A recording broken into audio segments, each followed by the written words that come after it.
All right, so this one it says factor completely. The key word there is completely. So that lets me, that's kind of like a hint that means that we're going to factor something and then we can factor it more.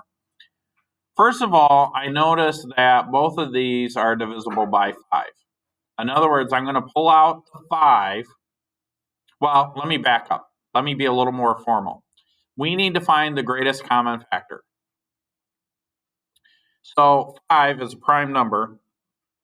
That's 5 times 1, and then we have x squared, which is x times x. 45, 45 is 5 times 9, which is 5 times 3 times 3. So the greatest common factor then on this is just 5. Okay. So I'm going to factor out a 5. Then what do I put in the parentheses? X squared minus 9, right? Because 5 times x squared is 5x squared. 5 times negative 9 is negative 45. So if you look at this, this is what we call a difference of squares. So that's a pattern that we learned a while ago. I don't know if you remember that or not. This comes up for the rest every math class you take. You're going to go over this special pattern. And the difference of squares says this: if I have a squared minus b squared, then that is equal to a plus b times a minus b.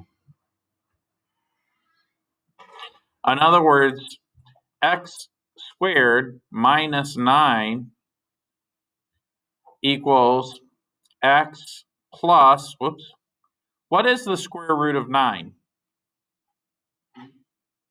3, right? So it'd be x plus 3 times x minus 3. Now we can verify this by just drawing out our little square. And if I say x plus 3 times x minus 3, I'll get x squared. 3 times x is 3. Negative 3 times x is negative 3x. And negative 3 times positive 3 is a negative 9. The negative 3 and the positive 3x, these cancel each other out, and I'm left with x squared equals negative 9.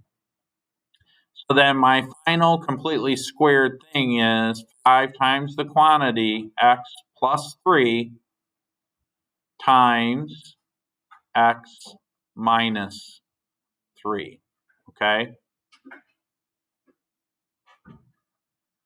And that is that factored completely.